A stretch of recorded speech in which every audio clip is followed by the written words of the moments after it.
Ladies and gentlemen, welcome back to the other side of the corner. Welcome to your latest Chelsea transfer news. It is moving mad.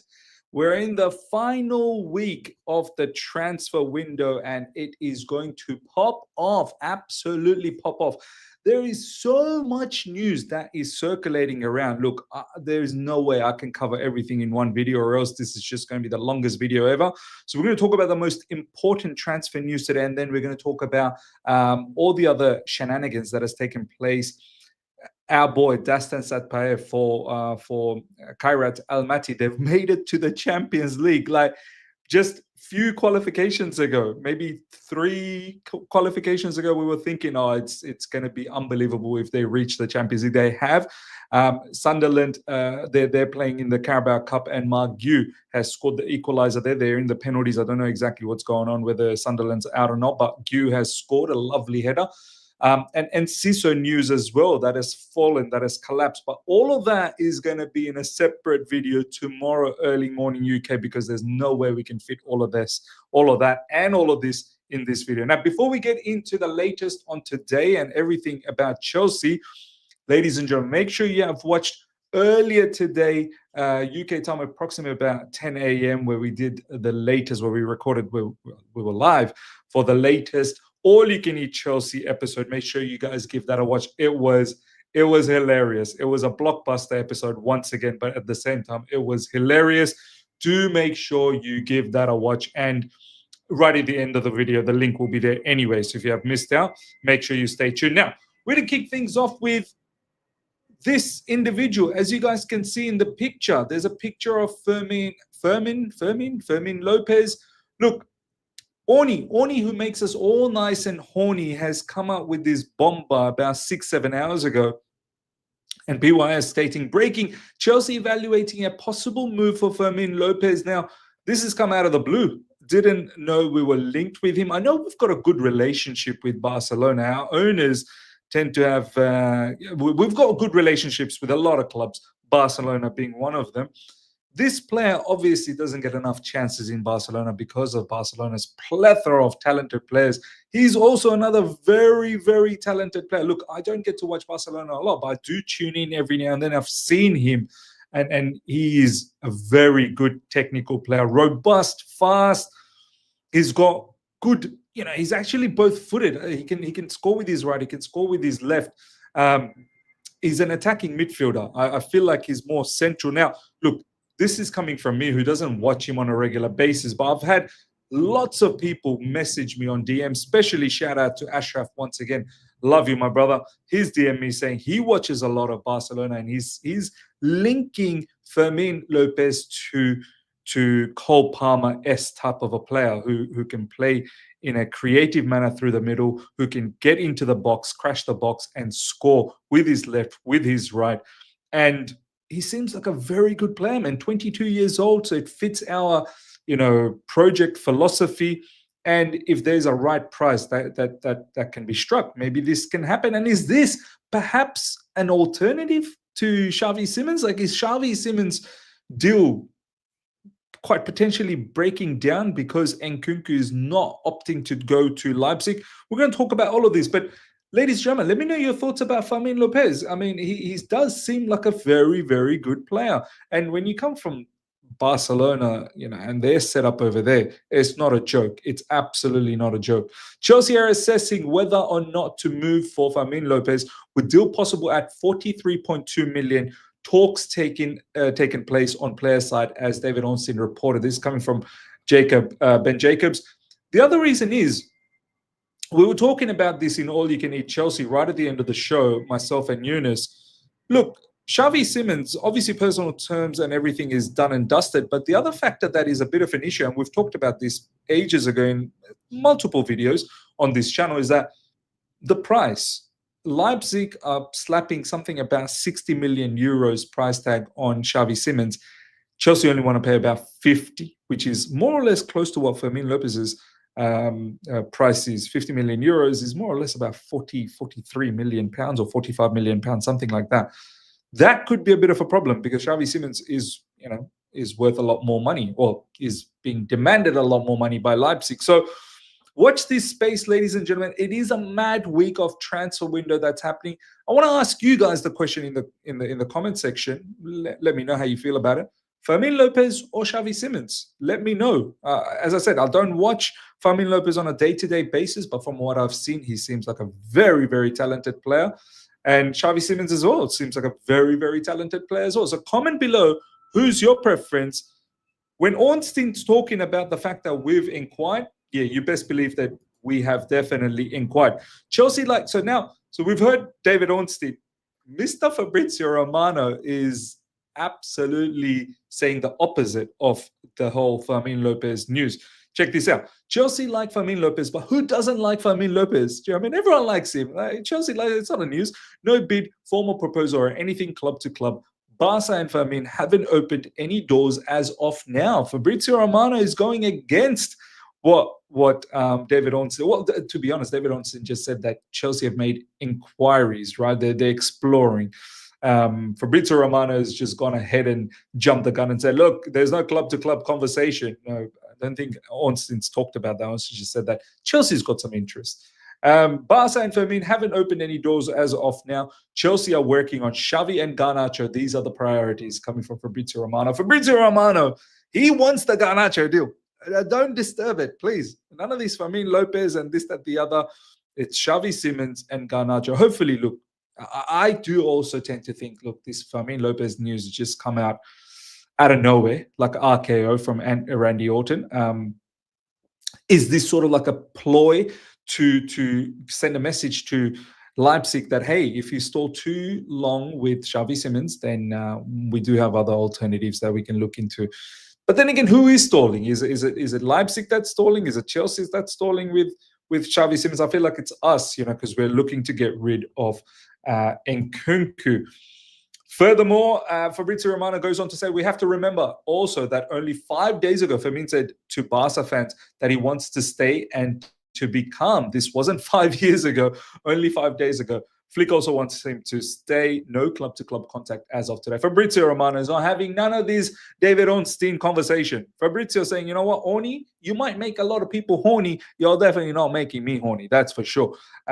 This is coming from Fabrizio Romano saying, look, Fermin Lopez is going nowhere. There's no conversation between the clubs.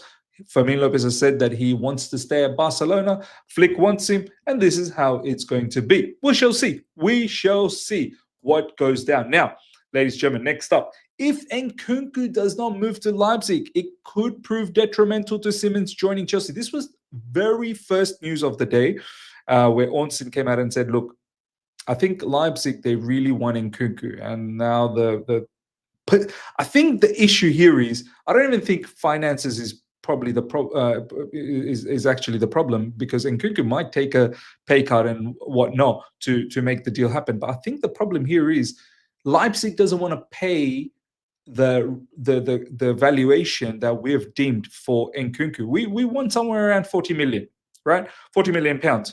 Now, we might not get that, but let's get close to that. Let's get to 35, including add-ons, right? But I think Leipzig are trying to lowball us and saying, nah, he's nowhere near worth 30 million. You're going to have to be a lot less than that. And I think that's what the holdup is. And this is why, ladies and gentlemen, I'm worried. I'm actually starting to get worried that if Leipzig only does the move for Simons, if Nkunku comes in, and if Nkunku, if we don't agree on that kind of price, and there's a reason behind it. We covered this on All You Can Eat Chelsea. Chelsea need to balance the books. There is the UEFA has got that, imposed that, imposed that law on us that over the next few transfer windows, you're going to have to balance your books. You're going to have a net spend of nearly zero, at most minus 20 million, something like that. You cannot exceed that or else you're going to get banned. This is why there is a push for Nkunku and Jackson to leave, because that's going to fetch a lot of money. And don't forget, this is also probably why, Tariq George is getting pushed to leave, because that's pure profit. In order for us to bring in Simons and Garnacho, we need these two players to be gone, so we net out. At the moment, all the sales that we've done and all the purchases we've done, it's almost pretty much net. But we do need to let go of more players in order for us to bring in more, or else we're going to be in trouble. If we don't sell anyone and bring in players, we're going to not net out the position, and we're going to be way above that threshold of -20 at the end of the transfer window, and that is going to impose us a ban from UEFA, which is going to be quite detrimental. So, Leipzig wants a certain price for Nkunku. We want a certain price because of all of this. So I'm a bit concerned. I'm now really, really concerned. The reason why Chelsea are probably looking at Nkunku and hoping that he moves towards Aston Villa, because Premier League clubs have a little bit more money. I know Aston Villa, from a financial standpoint, is also in the mud, but at the end of the day, Premier League money, and then they do have the Premier League team, and they have a bit of money to spend. And looks like Fabrizio Romano saying Aston Villa are very keen on Nkunku. Don't forget, Aston Villa, they've sold in recent times Jacob Ramsey to Newcastle. They've, I think, also are in the process of selling Leon Bailey. They've sold John Duran a couple of windows ago for an extensive amount of money. Who knows, Morgan Rogers, whether this happens in this window or not, or down the track. Aston Villa, being a Premier League club, should be able to meet our requirements for Nkunku, which is required for us to balance the book. So let's see what happens. Does Nkunku go to Leipzig? That will open the doors for Simmons to come through. Does Nkunku go to Aston Villa? And if he does, I think it's still a great chance that Xavi Simmons happen. But all of this, needs to happen over the next few days. It's getting closer and closer to a situation where it's sticky hickey, to be honest. Red Bull Superboss CEO Oliver Mintzlaff on a potential Xavi deal. There are certainly talks and, of course, interested parties, but it has to be the right fit for all sides. And if that happens, then it's certainly possible that there could be a departure. And if it doesn't happen, then Xavi Simmons will be a Red Bull Leipzig player this season. Look, these comments, they scare me, man. And then the fact that Xavi Simmons have been playing for Leipzig in recent times kind of indicates that it's still in the balance. I mean, as I said in a few videos ago, that as the day goes closer and closer to the end of the transfer window, and Simmons has still not arrived at Chelsea, I am getting worried. But let's see. Still a few days left, and if Nkunku ends up leaving, I think for Simmons, Nkunku is the guy. For Jackson, look, that we just need him to be gone, and Garnacho, we're going to get Garnacho, right? But I think for Simmons, Nkunku is the man that needs to leave Chelsea Football Club with the right price. And that is the scenario. Now, in regards to Nicholas Jackson, earlier on today, Nicholas Jackson's agent came out and said this, and apparently this is fake quotes, but we'll go through the quotes first up. Diamanti Camara, 30 goals in 2 seasons without a single penalty, highs and lows, but a page is turning at the Blues. Always grateful for yesterday, but already looking towards tomorrow with optimism. Germany, Italy, England, the operations are numerous. The decision is imminent. Thank you for the support. We see your messages. Nicholas Jackson transfer expected within 48 hours, inshallah, God willing. Now, a lot of people saw this quote, and then later on, literally not that long ago after, Kieran Gill came out and said, Jackson's camp says these quotes are fake. Now, look, these quotes can be fake, but there is strong rumors and strong links that Jackson will be leaving Chelsea Football Club. Fabrizio Romano has been beating the drums about this as well, just the way he's been doing it for Garnacho.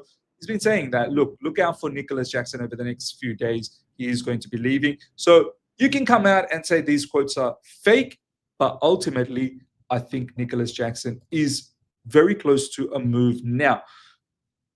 Check this journalist out, Rahman Osman, who tends to have quite a lot of knowledge when it comes to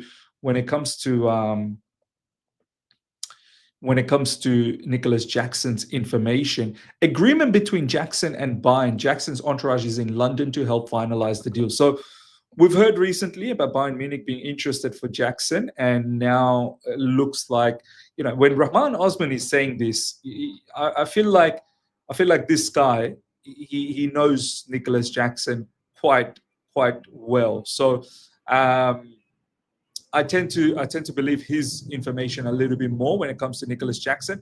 Watch this space for Bayern Munich. Look, I still think Bayern Munich is probably not the right spot for Nicholas Jackson, you're not going to start over there. It's going to be Harry Kane. But, if you feel that, Harry Kane is not going to be there forever and you're potentially going to take his reign down the track, then so be it. But wherever he goes, I think Nicholas Jackson will shine. I still believe Newcastle United, you are absolutely losing here. Like, I don't know what you're waiting for. You should be in this conversation ASAP and getting this man, because it will really help your football club out. But right now, it looks like maybe Bayern Munich are in the front seat for Nicholas Jackson. Now, next up, a Saudi club called for Garnacho and said, why is he not going Chelsea? Can we enter the deal? The answer was thanks, but no, it's not about the money. I want to go to Chelsea, optimistic to get the deal done. I mean, this player, Bayern Munich has approached him. He said no. Saudis have approached him. He said no. This guy, he's adamant. It's Chelsea or no one, or else I quit football, I retire, and I never touch the ball again. He's desperate. He's determined. He only wants us. You know what? To a certain level, I have to admire that. I have to admire that. As much as I don't want this guy to be at Chelsea Football Club, I wish he did say yes to Bayern Munich. I wish he did say yes to, Saudis. But I have to admire the fact that he only wants Chelsea. So hopefully his desire of joining Chelsea turns into, turns him into a mature player, a good player for us, and someone who can help us. So let's see what happens. I think, look, it's quite straightforward. Fabrizio has said that Garnacho only wants Chelsea, and Chelsea also want Garnacho. The problem is price. Now check this out. Chelsea now want to pay a 35 million fixed fee for Garnacho, but Manchester United want 50 million. They have pointed out to Chelsea that Elanga and Madueke's statistics are inferior to Garnacho's. Chelsea could go up to 40 million, including add-ons, in an attempt to get a deal done. Now, yeah, you know what? Man United probably have a point. When it comes to stats here, maybe Garnacho's stats are better. On top of that, if Elanga and Madueke are going for in excess of 50 million, Man United have every right to be asking for 50 million for Garnacho, but I feel like 50 million is just because Madueke and Elanga were worth that money. They weren't truly worth that money. That's the point. And similarly with Garnacho, I don't think he's worth 50 million. At 30 or 35 at max, it's probably the right price. Chelsea could go up to 40 million, including add-ons, in an attempt to get the deal done. Well, so be it. If it's 40 million, including add-ons, it is what it is. At the end of the day, we're looking at this as a market opportunity. I feel like at 30, 35 million is solid market opportunity. You're in the front seat. At 40 and upwards, I don't really know how much of a market opportunity is. But the bottom line is the player wants to join us. Next up, check this out. Chelsea have a higher desire to bring in a winger, meaning Garnacho is seen as more of a priority than Xavi Simons, and Nkunku needs to find a buyer or he will stay as number 10 option for Maresca. Coming from Guardian Sport, this is huge. And this is sort of been how it is over the last few days, where a lot of people started to think, you know what, I think Garnacho is going to happen because we want another winger to compete with Gittins. And maybe Simons doesn't happen because, we've got Palmer, we've got Esteval, we've got João Pedro, who could play in those similar areas. And looks like, if we don't get the right price for Nkunku, as I keep saying, it needs to all net out at the end of the day, all the transfers. If we don't get the right price for Nkunku, we'll just integrate him back into the team. And there will be no Xavi Simons, which a lot of you guys have said this earlier on in the transfer window, that Miz, watch out. It's probably going to be Garnacho in, and no Xavi Simons. But we shall see. The transfer window is not over. Last but not least, ladies, German Roma director has arrived in London to negotiate with Chelsea for Tariq George. Watch this space. I think Tariq George will probably go out on a permanent, and there might be heavy sell-on clause. I don't know whether there's going to be a buyback. And only because it is pure profit and to balance out the books, to net out the whole figure of the transfer window. We want to be at buying all the players and selling all the players. We want to be on zero at the end of it, or as close to zero, or else we're going to be in trouble. And this is probably why we're getting rid of Tariq George on a permanent. One, pure profit, and two, when Garnacho comes in, it's Garnacho and Gittins. There's no space for Tariq George, which is a shame. In my personal opinion. I feel like Tariq George probably deserves that opportunity, but finances need to finance, ladies and gentlemen. Smash up the like button if you're here for the first time. Subscribe, hit the bell notification to stay in touch with all my content, and let me know in the comment section what you think about everything we spoke about, especially Fermin Lopez. What do you think about that? Until next time, everyone, take care. See ya.